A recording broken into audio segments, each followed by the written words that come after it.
عليكم ورحمة الله وبركاته. الحمد لله رب العالمين، والصلاة والسلام على أشرف الأنبياء والمرسلين سيدنا ونبينا ومولانا محمد وعلى آله وصحبه أجمعين. The bad news was that you had to wait 10 minutes, but the good news is that my battery life won't allow us to go more than an hour. So inshallah, today you can rest assured that we won't go for so long, inshallah. Inshallah, we're going to read the third narration now. I don't know if we have to wait for other people to join or we can just start. So inshallah, we'll start because I did put the message on the group. So sit in tashahhud position, etc. Bismillahir Rahmanir Rahim. وبالأسانيد المتصلة منا إلى مالك قال عن زيد بن أسلم عن عطاء بن يسار أنه قال جاء رجل إلى رسول الله صلى الله عليه وسلم فسأله عن وقت صلاة الصبح قال فسكت عنه رسول الله صلى الله عليه وسلم حتى إذا كان من الغد صلى الصبح حين طلع الفجر ثم صلى الصبح من الغد بعد أن أسفر ثم قال أين السائل عن وقت الصلاة قال ها أنا ذا يا رسول الله فقال ما بين هذين وقت. So this narration, Imam Malik rahimahullah is narrating it from Zaid ibn Aslam. In the footnote, it's written with regards to Zaid ibn Aslam that Zaid ibn Aslam, Mawla Umar ibn al-Khattab. Zaid ibn Aslam is the freed slave of Umar ibn al-Khattab. Allama Suyuti rahimahullah, he also describes Zaid ibn Aslam as the Mawla of Umar ibn al-Khattab. In Muwaṭṭa,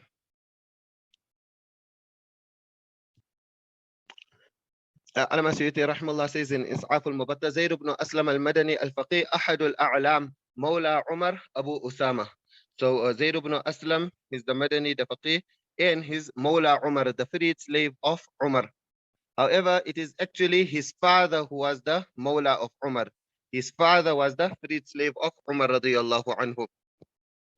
So Allama ibn Abdul Barr rahimahullah, he writes in At-Tamheed, وأبوه أسلم يكنى أبا خالد بابنه خالد بن أسلم وهو من سبي عين التمر وهو أول سبي دخل المدينة في خلافة أبي بكر.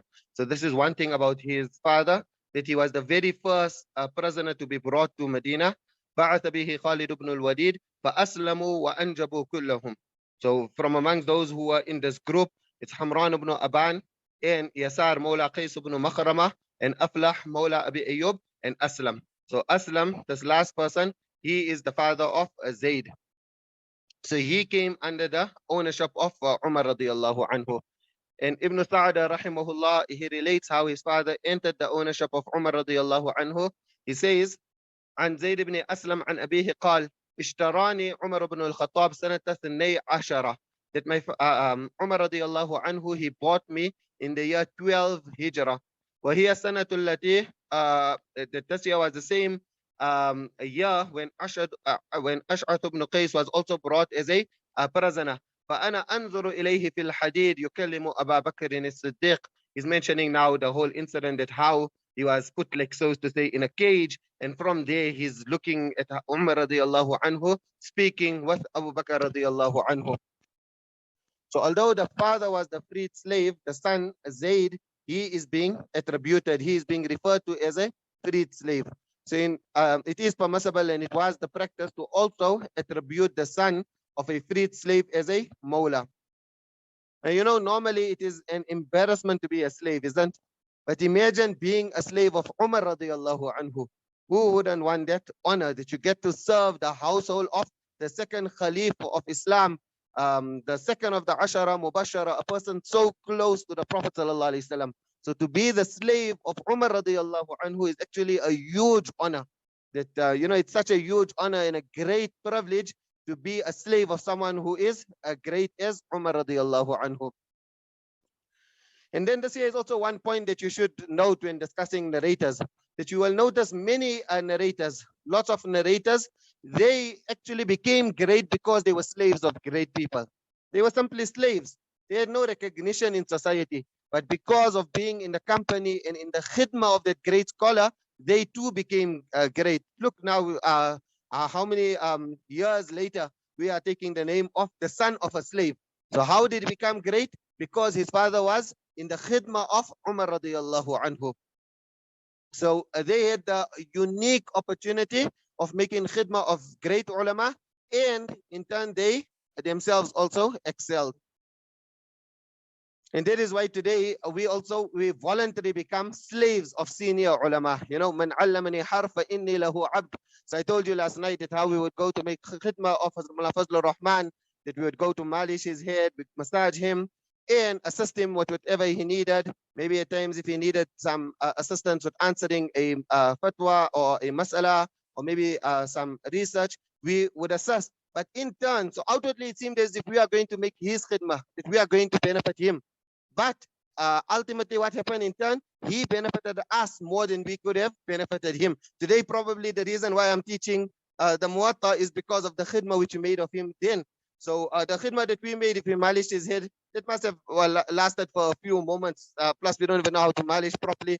It must have been causing him inconvenience, but through he accepted it from us. But after it must have even been forgotten. But look today, how many years later, we are still benefiting from it. So the father was the freed slave of Umar radiallahu anhu. So the son of Zaid, whose name was Usama, he said that نحن قوم من الأشعريين لكننا لا ننكر منة عمر بن الخطاب. That we are actually from Yemen, but we can never ever deny the blessings of Umar ibn al-Khattab. So living in the home of Umar radiallahu anhu, Aslam, the father of this narrator Zaid, he learned directly from Umar radiallahu anhu. You can imagine that he was tutored and he was mentored by this great stalwart of Islam. Now it's only natural that if he's under the company of Umar radiallahu anhu, then he's also going to excel, isn't? So he excelled in his knowledge also, and in his worship also, and in his spirituality. وَكَانَ أَسْلَمْ مِنْ جُلَّةِ الْمَوَالِي عِلْمًا وَدِينًا وَثِقَةً. This is how Ulama Ibn Abdul Barr rahimahullah mentions in the Tamheed. So now we come to the third volume of Tamheed. So remember, this here is in the beginning of the third volume. So page number 5. So the father, Aslam, he benefited so much that ultimately rubbed off onto the son, and the son, Zaid, he also then became blessed. So to show you how great this narrator is, Allama Dhahabi rahimahullah, he mentions Al-Imam al-Hujjatul Qudwa, that he's an Imam, he's a Hujjah, and he's a Qudwa, that he's an example for us to follow, that he can become our role model. Now, you know, when you study the Alfaz of Tawthiq, the word of approving a narrator, then you would know what a weighty statement this here is, to say Al-Imam al-Hujjatul Qudwa. So on a very basic level, there are different levels for narrators who are trustworthy with good memories. So some are extremely trustworthy and they also have exceptional memories. But then you have others who are trustworthy, but they cannot match the previous group. Likewise with memory. So one person can have such a good memory. He can listen to something just once and he will remember it forever. Like, you know, photographic memory. Until today, there are people alive like that. And then you can get a person who might need to repeat it 5 times. And then only it will become embedded in his heart. So will anyone deny that the second person, that his memory is not good? Of course not. Both of them have excellent memories. But the first person, he has a better memory than the second person. Now, a third person, he might need to repeat something 10 times, and then he will never forget it again. So he also has a good memory, but it is weaker than the first two. So can you see how you're getting different levels? And likewise, there are also different levels for truthfulness and integrity and piety. So since there are different levels, it follows that these narrators then will have to be described differently, isn't it? Otherwise, how are you going to describe one person who has an exceptionally good memory with another person who has an excellent memory, but it is not on the same level? So you need to use different words to describe him. So because of this here, there's different wording to describe a narrator, and you learn all of this in detail in Ulumul Hadith, and there's a lot of ikhtilaf. But for now, we're just discussing what Allama Dhahabi rahimahullah, right? So I do know, obviously, that Allama Sakhawi rahimahullah then refined it and added to it, etc. But for now, strictly discussing what Allama Dhahabi rahimahullah mentioned. So in the beginning of Mizanul I'tidal on volume 1, page 114, فَأَعْلَى الْعِبَارَاتِ فِي الرُّوَاةِ الْمَقْبُولِينَ ثَبَتٌ حُجَّةٌ وَثَبَتٌ حَافِظٌ وثقة متقن وثقة ثقة. So basically repeating a word twice, but so you can say ثقة حجة. Now here when you are describing him, he repeated 3 words, isn't he? Said al-Imam al-Hujjah al-Qudwa. So he repeated 3 words. And he's showing that the greatest way to describe a narrator, like you want to put emphasis that this is a really reliable narrator. He has an exceptionally good memory, and also we can trust him fully in his integrity. You just have to repeat the word twice. So Allama Iraqi rahimahullah, he commented in his commentary of Muqaddamah ibn Salah, وهو كلام صحيح لأن التأكيد الحاصل بالتكرار لابد أن يكون له مزية على الكلام الخالي عن التأكيد. والله أعلم. He's saying that that's what Allama Zahabi rahimahullah is saying. This here is correct, because if they're repeating the words and they're stressing and emphasizing, then there should be some additional merit to the statement compared to someone who just mentions that this person is reliable. So he doesn't try to emphasize it. He doesn't repeat words. So the point that I want to show is that this narrator is an exceptionally reliable narrator. He's not just a good narrator, he is an excellent narrator. Then, like I said, that Allama Sakhawi, then who came few centuries later after Allama Zahabi, he adds a stage which is higher than this. But here we are speaking of the words of Allama Zahabi rahimahullah, and therefore we use the istilah of Allama Zahabi rahimahullah. So therefore Zaid is in the highest category. Ibn Abdul Barr rahimahullah, he describes his lofty position with even more emphasis. So he says, وزيد بن أسلم أحد ثقات أهل المدينة وكان من العلماء العباد الفضلاء. He's trying to explain that he excelled in ilm also, likewise in worship also, he was really pious. وزعموا أنه كان أعلم أهل المدينة بتأويل القرآن بعد محمد بن كعب القرظي. And they say that he was the greatest mufassir of the Quran, the most knowledgeable in the tafsir of the Quran after Muhammad ibn Ka'b al-Qurazi.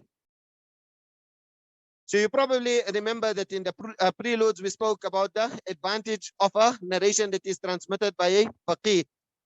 So Allama Zahabi rahmallah, then after that he still continues. So he mentions that al-Imam al-Hujjah al-Qudwa, then he mentions Abu Abdullah al-Adawi al-Umari al-Madani, then he says al-Faqih. So this is in Siyar A'lam al-Nubala in volume 5 on page 316.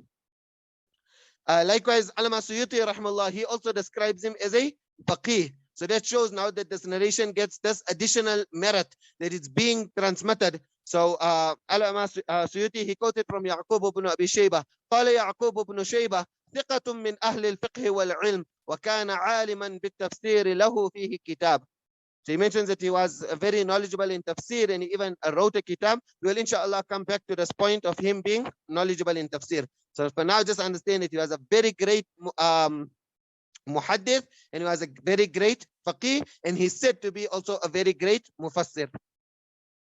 Looking at the companions that he narrated from, so Allama Suyuti rahmallah said, روى عن أبيه وابن عمر وجابر وأبي هريرة وخلق. So he narrates from his father. Likewise, he narrates from Ibn Umar, then he narrates from Jabir, and he narrates from Abu Huraira, and he narrates from others as well. Now, please learn this methodology. You see, so when you go to the books of Rijal, to the books of narrators of Hadith, then this here is very important information. When they list the teachers, so whenever they're mentioning who are the teachers of a particular narrator, then you need to pay attention to each name. So you need to look, okay, that he's saying that he's narrating from his father, so that's acceptable.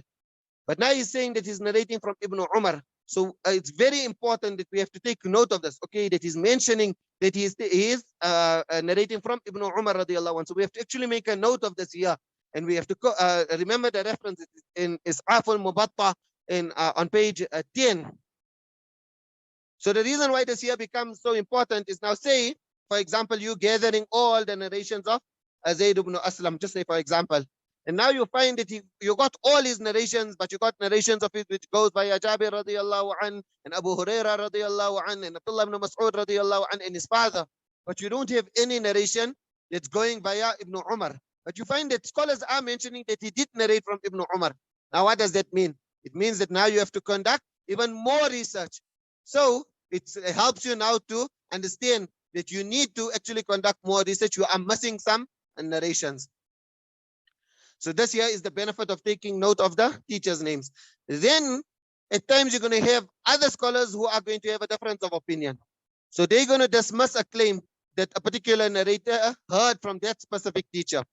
So one scholar in his book is going to write that he heard from Abdullah ibn Umar. But another scholar is going to mention that no, he did not hear from Abdullah ibn Umar. So he's going to be denying it. So in this case now it also becomes important, because just say if you find a narration where he is transmitting from Abdullah ibn Umar, then you take into consideration that such a great scholar is mentioning that he did not narrate from Abdullah ibn Umar. But here we have this narration that he is transmitting from Abdullah ibn Umar. Probably that great scholar knew about some defect or some hidden illah in this chain. That is why he's negating it and he's saying that he did not hear. So let me now inspect this chain more. Let me go through the mutaba'at, the shawahid. Probably this is shadh. Maybe it's contradicting other narrations. So can you see how important this here is? So in this way here, basically you pick up hints. Whenever you get, when they're listing the names of teachers, then you need to pay attention.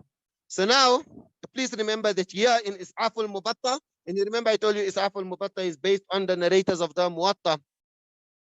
So you heard the names from who he is transmitting. So please write it down if you need to. Rawa an abihi, so you can write his father, Aslam, and Ibn Umar, and Jabir, and Abu Huraira, and Khalqin. That means in others. So now, like I said, this here is valuable information. So basically, Allama Suyuti starts off by mentioning that he narrates from his father. Okay, so that's accepted. Everybody agrees that he narrated from his father. Now, what's the second name on the list? Do any of you remember the second name, or did you write the second name?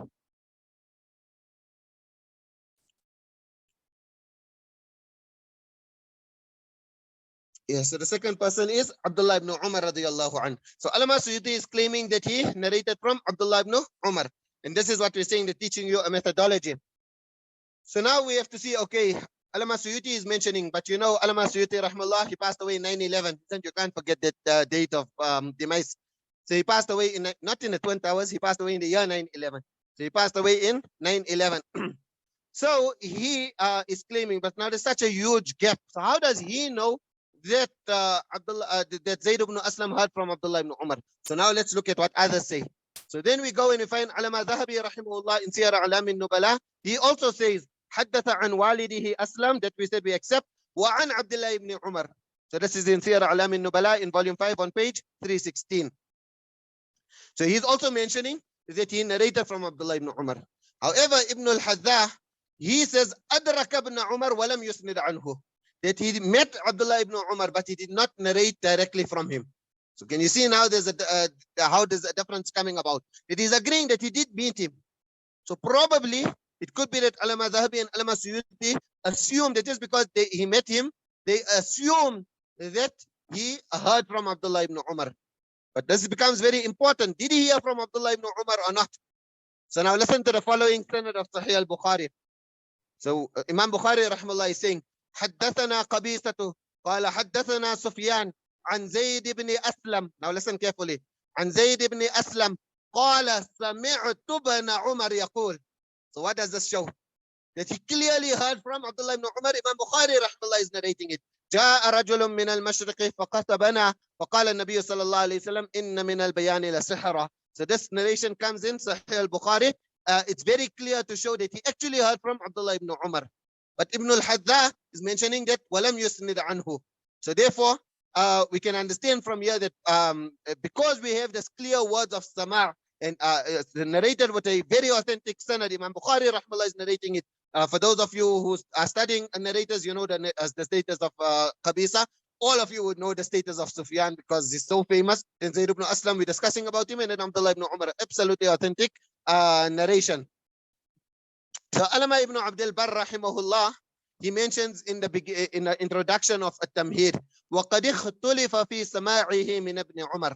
So you know that the Muqaddamah of Tamhid, so if you got the same print like us, then it's there obviously with the Tahqiq of Bashar Awad. First comes the Muqaddamah and then the whole kitab starts. But the Muqaddamah is also printed with the Tahqiq of Shaykh Abdul Fattah Abu Ghudda in his book on the Khamsa Rasail. So where he gathered the 5 books. So on there it's on page 81.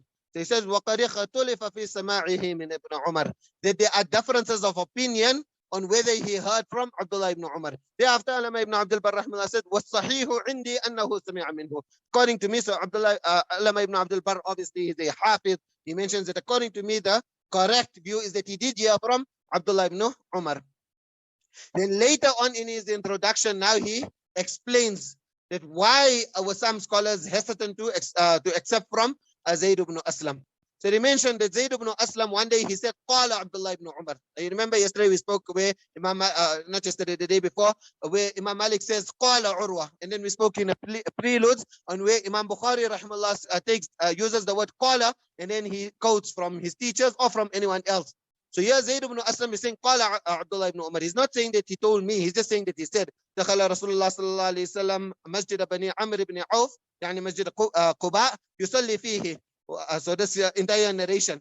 So now after Zaid ibn Aslam quoted this narration, so Sufyan ibn Uyayna, now he was shy to ask himself, so he told another person, still Zaid ibn Aslam, he said, وَفَرِقْتُ أَنْ أَسْأَلَهُ, that I became scared to ask him.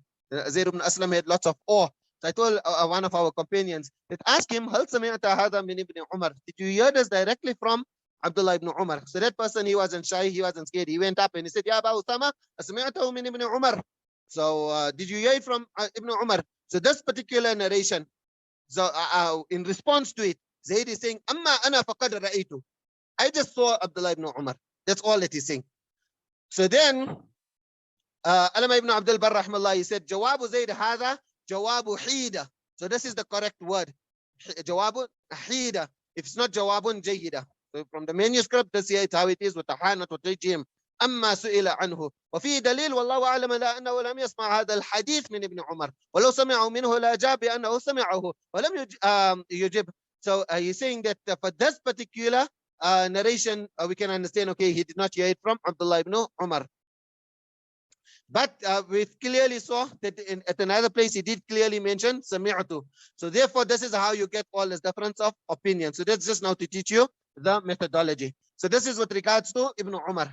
Then on this list, after mentioning the name of Abdullah ibn Umar, Allama Suyuti rahmallah takes two other names. So who knows the third name that he took? Jabir, jazakallah. Yeah, so Jabir radiyallahu anhu. So now with regards to Jabir radiyallahu anhu, again, Allama Suyuti is claiming that he heard from Jabir radiyallahu anhu. But now look at what Ibn al-Hadha says. وَلَهُ مُرْسَلَاتْ عَنْ جابر ibn Abdullah. That he's narrating mursalat. The word mursal sometimes it comes in a word meaning of munqati, etc. So basically they are missing links between him and Jabir radiyallahu anhu. Thereafter he's mentioning قال يحيى بن معين. Now he's mentioning that Yahya ibn Ma'in was of this opinion that قد سمع زيد بن أسلم من ابن عمر ولم يسمع من جابر ibn Abdullah. That he did not hear from Jabir ibn Abdullah. And then the fourth name on the list is Abu Huraira. So he's mentioned ولا من أبي هريرة. He did not hear even from Abu Huraira radiyallahu anhum. So therefore, to determine who is correct, then we need to go back and see what others said. So the reason why I'm explaining all of this is just to show you that it's not like Ta'wi is there that they rate all his names like an amulet that you read it for barakah. That they write every name. It's very specific, and you need to determine. Okay, he's taking this name. Did he? So I'm teaching you the methodology. So now we have to go back and see what others have mentioned. So then we find that Imam Zahabi rahmallah, he also mentioned the name of Jabir ibn Abdullah. So he said, حدث عن والدي أسلم مولى عمر وعن عبد الله بن عمر وجابر بن عبد الله. However, he did not take the name of Abu Huraira. So now that leaves us in doubt because we have that statement of Yahya ibn Ma'in saying that he did not hear from Abu Huraira. But Allama Suyuti in his Muwaṭṭa is saying that he did hear from Abu Huraira. So now we need to go back and make more research. And thereafter we find in Tahdhib al-Tahdhib and his entry in volume 3, page 341, Ibn Hajar rahmallah mentions that Rawa an Abihi wa ibn Umar wa Abi Huraira. And then we get additional benefit, you know, that now when you make more research, so then it mentions wa Aisha, from Aisha radiyallahu anha. So Allama Suyuti did not mention about Aisha radiyallahu anha, but we can see then again now the whole same exercise will then apply. That okay, they did not mention Aisha, so who else mentioned, etc. But you get the idea of what I'm trying to show.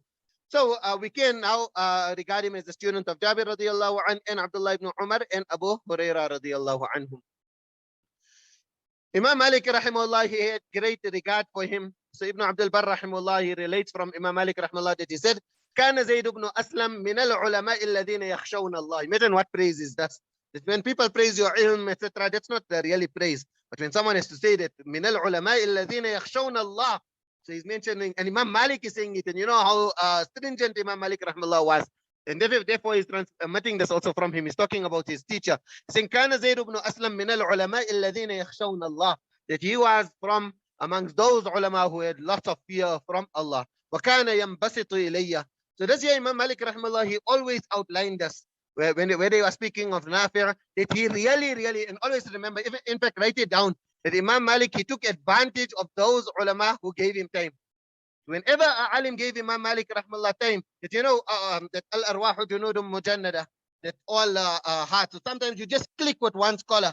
So whenever and the scholar, he also just clicks with one student, that he comes close to that student. So whenever Imam Malik rahmallah found that this alim is giving me time, Imam Malik rahmallah, which we mentioned how for Abdurrahman ibn Hurmuz, what he would do, he would give, like in our context, give candy to the kids and say, if anyone comes, just tell him that he's busy.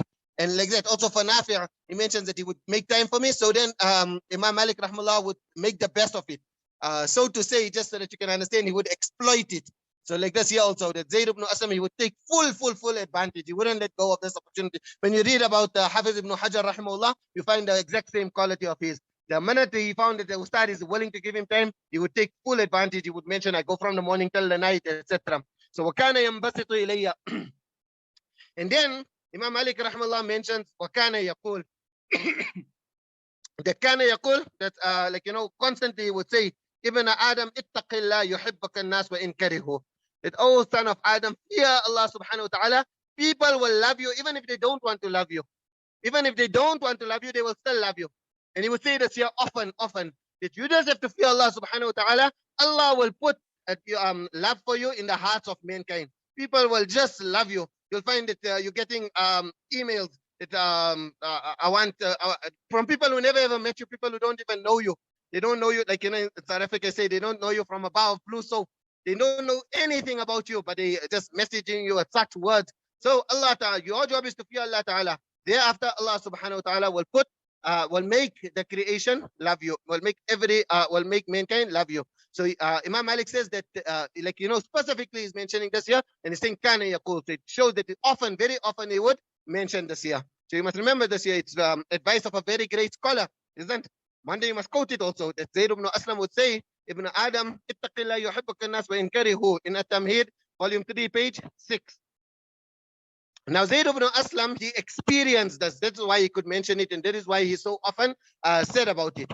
Because he lived up to it. So he feared Allah subhanahu wa ta'ala, and Allah ta'ala put intense love in the hearts of his creation. So because he feared Allah subhanahu wa ta'ala, Allah ta'ala made him very beloved to the people. So to show you now how beloved Allah subhanahu wa ta'ala made him to the people, so Abu Yusuf al-Fasawi, he narrates with his sanad, كان أبو حازم يقول لهم لا يريني الله يوم زيد, that Allah subhanahu wa ta'ala should not show me the day when Zaid has to pass away, because I will not be able to bear it. I won't be able to bear it. If Zaid has to pass away, I don't know what's going to happen to me. My heart will burst. And then he would actually make dua, Allahumma innahu lam yabaqa ahadun arda li nafsi wa dini ghayra dhalik. Oh Allah, there is no one that remains who is better for me, for myself, and for my deen besides this, that I rather pass away first rather than Zaid. So he would say that he would make this dua that he wants to pass away before Zaid ibn Aslam. So this is the amount of love which he had for him. And then Ibn Hadha, he narrates this here with the following words, that he would make this dua, Abu Hazim would make this dua, Allahumma la turiyani yawma Zaid wa tawaffani qabla Zaid ibn Aslam. Let me pass away rather before him. Allahumma innahu la yabqa ahadun arda li nafsi wa dini wa nafsi ghayra Zaid ibn Aslam. There is no one better or more beloved to me in my religion besides Zaid ibn Aslam. Thereafter, Abu Yusuf al-Fasawi says in Al-Ma'rifah wa Tarikh, volume 1, page 379. So he quotes some deep words, like, you know, some heavy words, which Abu Hazim would mention in his prayer. That Allah, pay attention to this dua. Allahumma innaka ta'lamu anni anzuru ila Zaid wa adhkuru bin nadhri ilayhi al-quwwa ala ibadatik. That I just have to look at Zaid and I already get this energy and I'm motivated to make ibadah. Can you imagine what a great scholar he was?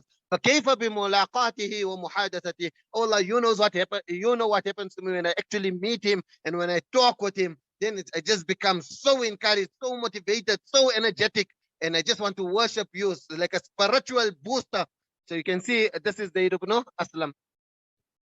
Now just to show you how beloved Allah Ta'ala made Zaid to the people. Because remember, Imam Malik is quoting this advice and saying that he would constantly say it. So Abu Yusuf al-Fasawi then he quoted his sanad to the son of Zaid. He says that Kana Abi lahu julasat, that my father, he had his companions, they would come, they would sit with him.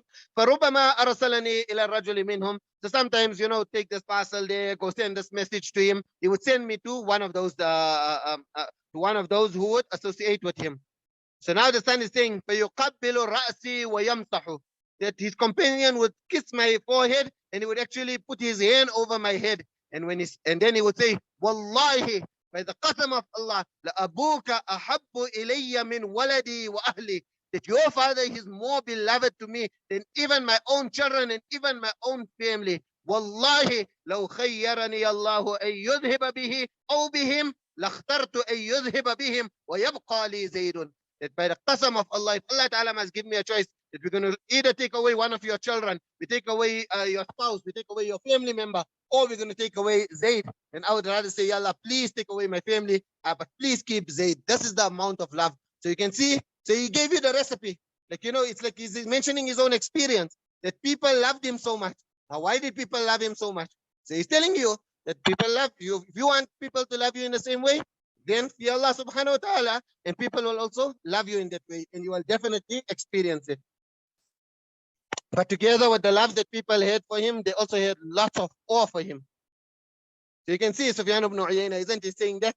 You go ask, please go ask him. Like Sufyan ibn Uyayna didn't want to go ask himself. So Imam Malik rahimahullah, Ibn Asakir rahimahullah in Tarikh Dimashq, in volume 19 on page 283, he narrates what is trained to Imam Malik rahimahullah, that so Imam Malik is quoting. Now you remember we spoke about the awe of Imam Malik rahimahullah, but he's quoting from his teacher Muhammad ibn Ajlan, that Muhammad ibn Ajlan said, "Ma hibtu ahadan qattu haybati Zaid ibn Aslam." I never had so much awe for anyone else like how I had awe for Zaid ibn Aslam. So obviously they had awe for that, but then you can see how they still had a good contact with him. So awe, like that narration of Aisha radiallahu anha, that how haya did not stop them from getting ilm. In the same way, awe, having this amount of awe from a teacher. So we used also that I told you about Mana Abrar al-Haq Hardoi, so he was very Jalali, and also Sheikh Yunus Saharanpuri. So we sat in his durus in Saharanpur. So here also, I told you that he used to give you a slap. You just go shake his hand, you press a little bit hard, he give you one slap. If you're sitting in the dars, you look around, you take the kitab and you throw it on you. So that kind of a mizaj he had. But still, we noticed that our ulama still would feel free to ask them. In fact, we're narrating this Muwatta via Mufti Alauddin. So Mufti Alauddin, he also had this, if any of you studied at Darul Uloom Zakaria, you know that he also was very Jalali. But in spite of being Jalali, you still benefit from them. And then Zaid ibn Aslam was also from amongst those who Umar ibn Abdul Aziz would keep close to him. So Ibn Abdul Barr rahimahullah, he says, Kana Umar ibn Abdul Aziz rahimahullah yudni Zaid ibn Aslam wa yuqarribuhu wa yujalisu. And this here is actually shows you the greatness of Umar ibn Abdul Aziz. And it's again linked to that point which we mentioned about Imam Malik. But Imam Malik, he clearly mentioned all the teachers who used to give time to him. So like that, Umar ibn Abdul Aziz, you can see his quality also, that he would keep very, very close contact to those scholars from who he could benefit from. Now, to know about his transmission of ahadith, the amount of ahadith that he narrated, Alama Zahabi rahimahullah, he says, ظهر لزيد من المسند أكثر من 200 hadith. That Zaid musnad narrations. So now, you must just remember, musnad refers to marfu' and muttasil. So always remember this. When they mention musnad, it's marfu', that means it reaches up to the Prophet sallallahu alaihi wasallam, and it's muttasil, there are no missing links. So that's the meaning of musnad. So ظهر لزيد من المسند أكثر من 200 حديث. ظهر لزيد من المسند أكثر من 200 حديث. That 200, more than 200 ahadith are transmitted with him, which are marfu' and are muttasil. So 200 musnad narrations. Imam Malik rahimahullah, he narrated over 50 narrations from Zaid ibn Aslam. So quarter the amount of his narrations. So you can see what great regard Imam Malik rahimahullah had for him. So that's what Alama ibn Abdul Barr rahimahullah mentions. He said, لمالك عن زيد ibn Aslam من مرفوعات الموطأ 51 حديثا. That he narrated 51 ahadith from him. And thereafter he gives then the breakdown of it. منها مسند 23 حديثا ومنها حديث منقطع. That one of the narrations are منقطع. There's a missing link. And that he mentions is the qissa of Muawiyah مع أبي الدرداء. Inshallah, when we reach it, then we'll explain. They are supporting links by it, etc. So he mentions the Timma 24. And then he explains about the mursal narrations, etc. as well. Imam Bukhari, rahimahullah, he narrated close to 70 narrations from him. So in his Sahih. So 1/3 of his narrations. So you see how you work it out. That 70 might seem like a small amount when you mention that Imam Bukhari quoted 200 times from another, but work on it on a percentage wise. That is 1/3 of his narrations. So that means Imam Bukhari had great regard for him. And many of those narrations actually even go via Imam Malik rahimahullah. And then Imam Muslim rahimahullah, he narrated around 40 narrations from him in his Sahih. Actually, both Imam Bukhari and Imam Muslim, they narrate with this exact same sanad. Malik from Zaid from Ata. So this sanad which we have here, it's a sanad of Bukhari and Muslim. Now the same sanad, you know, that point which I mentioned previously. The same sanad, you can get it directly here in the Muwatta through Tawatur. Through Tawatur, that you're getting it here in the Muwatta. Now you only have to look at Malik, Zaid and Ata. Or you get this exact same sanad in Bukhari and now you get additional narrators. Logically, what makes more sense? To prefer than Imam Bukhari quoting it with a lengthier chain, or to prefer him directly, you can get it from Imam Malik. So I told you, leave all academics aside, just apply your mind and think, now what's going to be more authentic? It's going to be more like looking at it as an individual narration. Will it be more authentic in Sahih al-Bukhari, or is it going to be more authentic in Malik, in Muwatta Imam Malik? And then after that, when you go narration by narration, you're going to see that besides just academic, it's also logically makes sense to accept that the Muwatta of Imam Malik is Asahul Kitab Ba'da Kitabillah. Now there's one quality we mentioned in the preludes. And for this year, I know it might be difficult, but it will be very, very interesting to see if any of you can remember about it.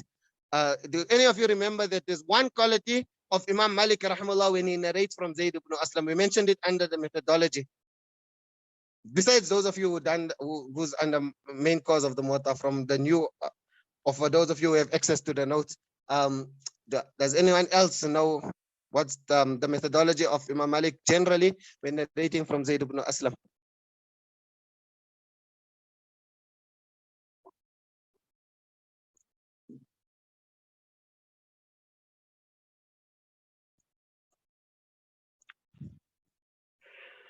Okay, so if no one knows, then they... Okay, no problem. I told you that I did assume that it might be a bit. No, it's not that. Okay, the hint is that if you take, yeah, mashallah, subhanallah, that he generally brings the narrations of Zaid ibn Aslam towards the end. You remember we mentioned this in the preludes. He generally brings narrations of Zaid ibn Aslam towards the end, and then the son went up to him and even complained that, why are you bringing all my father's narrations towards the end? Mashallah, jazakallah khairan. So, Allahumma zid fazid. So, alhamdulillah, shows that you got good isti'adad. So, he generally narrates towards the end. So my gift to you is that, inshallah, if you want, you can study the Muwatta with us for free and join us after the month of Ramadan, inshallah. You know, and someone, when you get good news, then it's not to give a gift now. I can't send gifts. So this is the only gift which I can give. So you just send me a message privately after the dars, and inshallah, I'll put you on the main Muwatta course if you're interested and if you want to. Nevertheless, so he narrates from Zaid ibn Aslam and generally right towards the end. But now here, how is he narrating from Zaid ibn Aslam? It's the third, so it's not right towards the end. But that's it's generally. So generally in a Muwatta, you're going to find his narrations are towards the end. But there are these times when they are going to be the exception. So for the others, لما وضع مالك الموطأ جعل أحاديث زيد بن أسلم في آخر الأبواب. So then the son says, فأتيته, that I came and I asked him, فقلت أخرت أحاديث زيد بن أسلم جعلتها في آخر الأبواب. So because he was a student of the teacher, so that's why he could talk to Imam Malik rahmallah like that. So Imam Malik rahmallah said, إنها كالسراج تضيء لما قبلها. Now, with regards to the worship of Zaid, so the worship of Zaid is that, so normally when we teach in person, we keep itar, and then when you get happy, then you just give the student itar. But now here, obviously, it's not possible, so that is why that's the only gift which I can give, is that to study them, and you get full access to the notes, everything for free, inshallah. So together with his vast knowledge, Zaid ibn Aslam, he also, it's for you, the one above, the part of the main Muwatta classes, isn't? So it's for yourself, inshallah. So and now together with the knowledge, it's also the worship. So Zaid ibn Aslam, he also excelled in amal. Allama Dhahabi rahimahullah said, وَكَانَ مِنَ الْعُلَمَاءِ الْعَامِلِينَ, that he is from the ulama al-amilin. So this is, whenever we talk about narrators, I always try to make a point on this here, because you know, sometimes ulama, they get too involved in academics and then they forget about the worship. And then when you go in Jamaat also, you get bribed up. The Amir of the Jamaat say the sleep of the alim is better than so many rakats of nafal salah, etc. And then, mashallah, Mulsab thinks, okay, let me now relax. So that is why I make it a point for every narrator, whenever trying to discuss a narrator, I always try to show about his ibadah as well, just so that you can understand that the ulama of the past, they did couple. So then you don't come and say that, no, I need to answer this fatwa very urgently. So now I'll miss my Zohar Salah with Jama'ah. I won't be there in the first or maybe I'll pitch up in the second rak'ah, etc. Because mashallah, very, very busy in the khidmah of the ummah. Look, the ulama of the past, how busy they used to be. But وَكَانَ مِنَ الْعُلَمَاءِ الْعَامِلِينَ, they would still the ma'bulat. So always like, you know, the first, remember this principle, that the first 4 hours of your day has to be only and only for Allah subhanahu wa ta'ala, starting with the tahajjud, only and only, it's a link, it's only between you and Allah subhanahu wa ta'ala. Then okay, then because now you read fajr in isfar, so maybe after fajr if you want to drink tea with your family, but that's also like part of worship. And then after fajr, then you start till sunrise, and then ishraq. So the first 4 hours of your day, then after it, you go on social media, you go, you talk with people, everything, at least you know your booster for the day is done. So your first 4 hours of the day. So you can see these narrators, they were all, we remember we quoted now from Imām Mālik rahimahullah, that he was someone who used to fear Allah subhanahu wa ta'ala.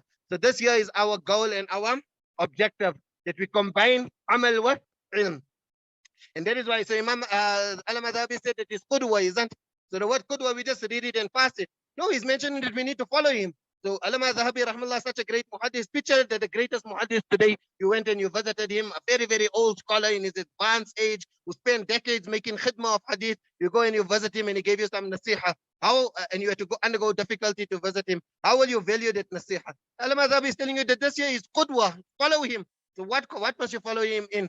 So Imam Malik said, كان زيد بن أسلم من العلماء الذين يخشون الله.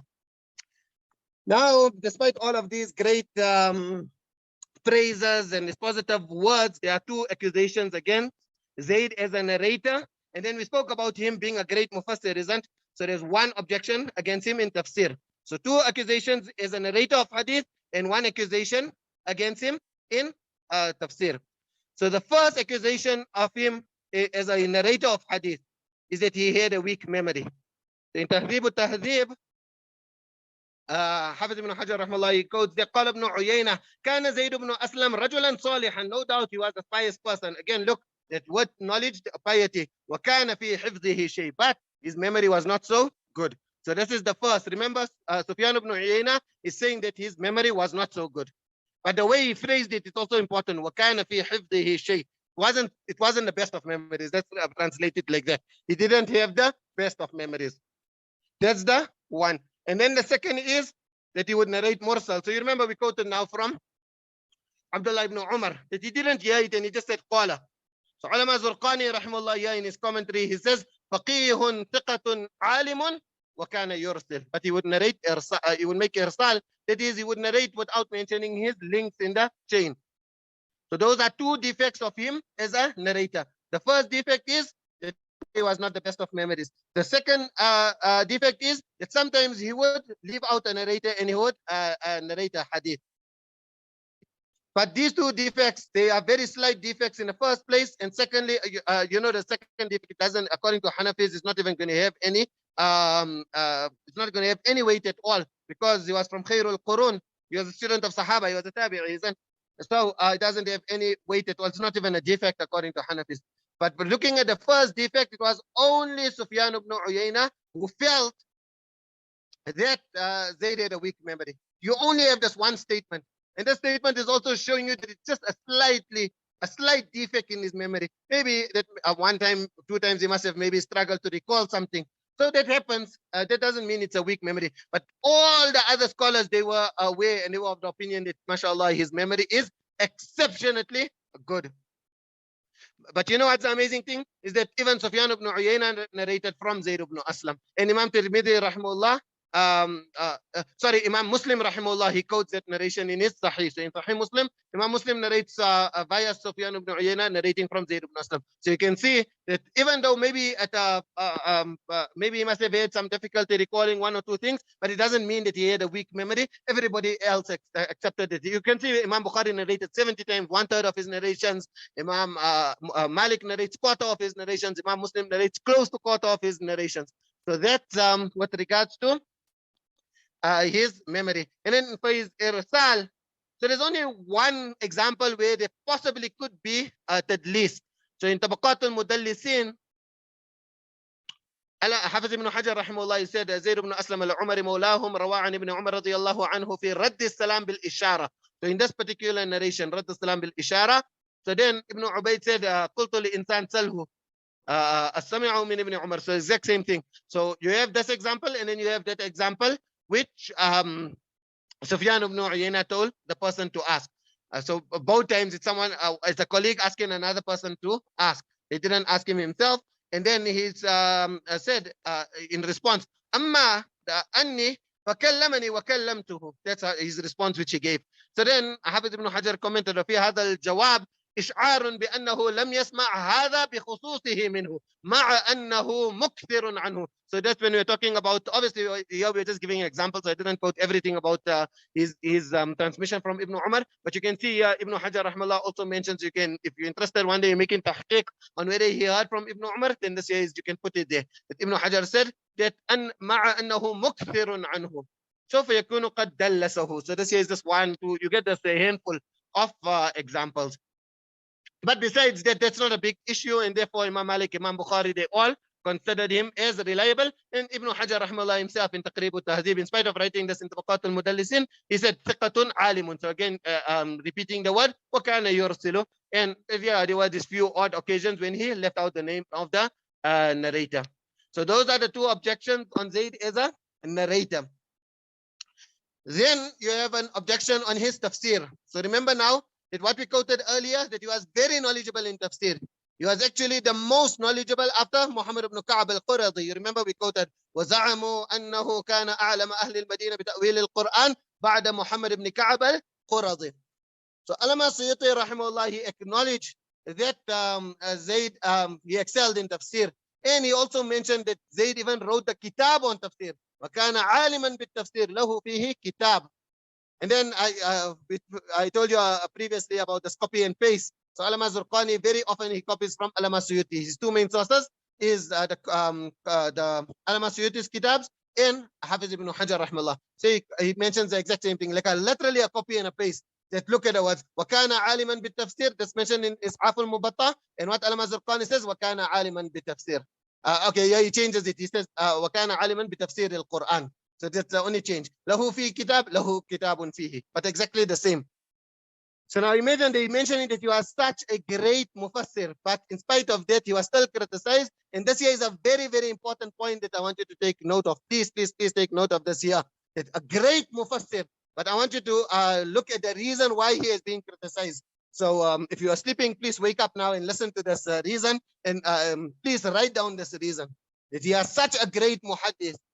Such a great mufassir, firstly, that they mentioned that he was the most knowledgeable in Medina. And then that example which I always tell you is not, it's not like in the lane of the blind, one-eyed is the king. Rather, the competition was against other great mufassirin in Medina. And he actually wrote a kitab, but he was criticized. Now, why was he criticized? So, Abdullah ibn Umar radiyallahu anhu. Okay, so first we'll quote it from Tahdhib al-Tahdhib. In Tahdhib al-Tahdhib, Ibn Hajar rahmallah, he quotes, قال حماد بن زيد عن عبيد الله ibn Umar. So in Tahzib it's from عبيد الله ibn Umar. لا أعلم به بأس. He's a very good person. I don't know of any fault of his. إلا أنه يفسر برأيه القرآن ويكثر منه. So that's your golden words. That write those words down. لا أعلم به بأسا. Narrator of Bukhari, narrator of Muslim, narrator of Muwaṭṭa, mufassir, muhaddith, faqih, qudwa, imam, hujjah.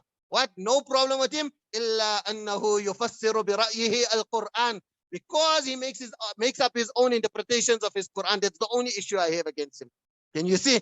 Likewise, so I told you guys quoted from Ubaydullah ibn Umar. Ibn Asakir rahmallah, he quoted from Abdullah ibn Umar. He brings his sanad, it reaches up to Hamad ibn Zaid. قلت لعبد ibn Umar, Zaid ibn Aslam, what do you think of Zaid ibn Aslam? فأثنى عليه خيرا. That he first praised him lavishly. It most definitely is a very, very good person. غير أنه يفسر القرآن برأيه. So can you see what's happening? This here is so important, and that's why I'm going to mention it again. That you have a narrator of the Muwatta, a narrator of Sahih Bukhari, narrator of Sahih Muslim, a tabi'i, a student of Sahaba. Imam Malik rahmallah holds him in so much esteem. He excelled in tafsir. But why was he criticized? Because of making his own interpretations. So then, if he was criticized as such an advanced scholar, and if we make our own interpretations, then you can imagine what would be said.